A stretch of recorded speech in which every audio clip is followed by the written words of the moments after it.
السلام عليكم البنات، صباح الخير. واش حوالكم؟ ان شاء الله يا ربي تكونوا كامل لاباس. واش مدايرين فيها مع السخانه هذه؟ راه سخانه بزاف. دونك نتمنى تاخذوا احتياطاتكم، نتمنى تهلاو في رواحكم من السخانه هذه. دونك البنات اليوم راح نشارك معكم طريقه تحضير عجينه تريده الموس القسنطينيه بيان سور، واللي كنت ديجا شاركت معكم طريقه كيفاش نطيبوها، يعني كيفاش نحضروها. دونك اليوم راح نشارك معكم العجينه، نتمنى تشوفوا الفيديو هذا حتى الاخر. دونك راح نبداو الوصفه تاعنا. عندنا لهنا كميه من السميد هذا كما راكم تشوفوا، الكميه اللي حابين تحضروها نتوما على حساب الكميه اللي حنحضروها تاع التريده، على حساب يعني لواش راح نستخدموها، الملمه اللي راح نديروها فيها. دونك راح نزيدوا عليها الكميه هذيك تاع الملح، يعني الملح عندكم ميزانكم على حسب الكميه اللي حطيتو تاع السميد راح تحطوا الكميه تاع الملح. اللي انا راح ندلم فيها بشويه بالماء، راح نحط يعني بشويه تاع الماء، ما نحطش الماء كامل على ضربه واحده، راح نحط بشويه وندلم فيها حتى نتحصل على عجينه اللي تكون ملسه. وبالنسبه للماء البنات، الماء عادي يعني الا كنتو تستخدموا ماء الحنفيه ديروا من الماء الحنفيه نورمال، ما يهمش الماء سخون ولا بارد، راهو الحاله سخون بزاف. دونك فوالا راح نبداو نلمو فيها هكا بصبعنا كما راكم تشوفوا، الفيديو راهو بزاف واضح. دونك راح نبقى نزيد بشويه تاع الماء هذيك ونبدا نلم في العجينه تاعي حتى نحصل على العجينه اللي تكون ملسه شويه وتكون حاكمه روحها وما تجيناش يابسه، باه من بعدا ما تشحناش وما تكسرناش وما تفسدناش كي نجمروها. دونك فوالا هذه هي العجينه تاعنا. شوفوا كيفاش لميناها، خليناها ارتاحت شويه في الكيس هذا كما راكم تشوفوا، خليناها ارتاحت مده ربع ساعه ولا 20 دقيقه، وراح نجيو نعجنوها ونديروا لها كما راكم تشوفوا لهنا. نعجنها بلا ما نقطعها، يعني نعجنها برك بيديا كما راكم تشوفوا، نعجنها من فوق لتحت ونزيد ندور ونزيد نعجنها بنفس الطريقه في الجوانب بكل، يعني كما قلت لكم البنات ما نعجنوهاش بالتقطاع كبه، من بعد كي نحطوها تتجمر ما تكسرناش وما تفسدناش وما تجيناش مش مليحه، ومن بعد ما تقولوليش راكي عطاتينا وصفه مدغوله. دونك فوالا تبعوا الطريقه هذه وتبعوا يعني تبعوا المراحل بكل، تبعوا لي ديتاي اللي قد نقول لكم فيهم والملاحظات كامل هكا باش تنجح معكم هذه العجينه وتجيكم تريده قسنطينيه كيما نديروها حنا في قسنطينه. دونك فوالا البنات حنا نرجعوا للوصفه تاعنا. كما قلت لكم هاني نعجن هنا فيها حتى نتحصل عليها، يعني تكون ملسه وتكون تمشي في اليد. دونك فوالا كما تشوفوا لهنا ملسه، راح نقسمها يعني لا كورياس ديبول هنا كما راكم تشوفوا، وراح نشكلها نديرها ديبول يكونوا مولس، ومن بعد راح نبدا نحل فيها. دونك نعيط لكم طريقه كيفاش نحلوها، يعني الفيديو هذا البنات راهو شامل من الاول للاخر، طريقه تاع العجينه، طريقه كيفاش نقصوها، كيفاش نحلوها، ومام طريقه تاع كيفاش نخليوها تيبس، والطريقه تاع كيفاش من بعد راح نزيدو نقول لكم واش راح نزيدو نديروا لها.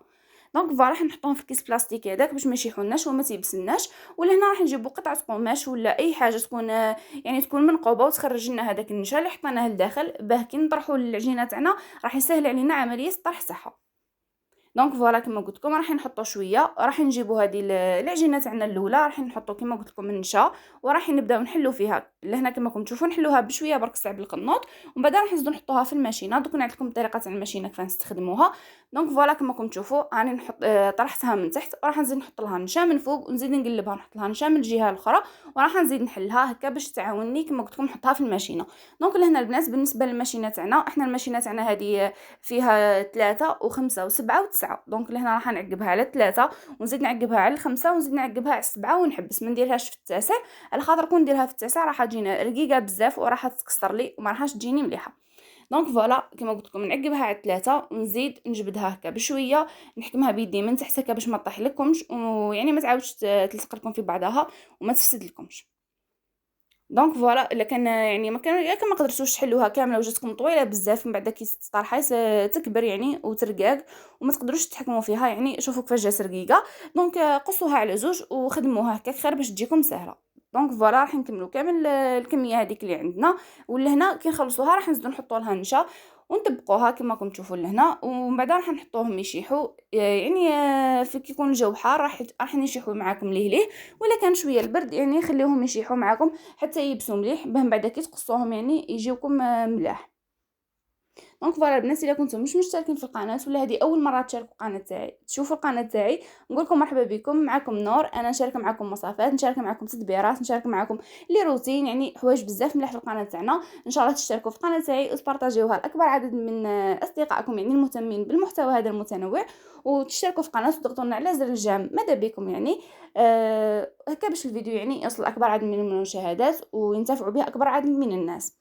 دونك نرجعوا للفيديو تاعنا. كما قلت لكم حطينا هذيك العجينه هذيك اللي كنا طرحناها بالماشينه، حليناها حطيناها في داك القماش وخليناها يعني تيبس شويه تحكم روحها هكا باش كي نقصوها تجينا سهله. دونك لهنا راح نجيو نقصوها كما شفتوني، طبقتها هكاك، طبقتها على يعني الحسب الكميه اللي نتوما تساعدكم باش تقصوها وتقدروا تحكموا فيها. لهنا راح نبدا نقصها بالطول كما راكم تشوفوا لهنا موس يكون شويه صغار هكا باش ما يفزدلكمش العجينه تاعكم وتقدروا تحكموا فيها ثاني. ولازم بيان سور البنات الموس يكون ماضي هكا باش ما تجيكمش يعني تقعدوا تحركوا وتعاودوا في الموس هكا تفسد لكم العجينه تاعكم.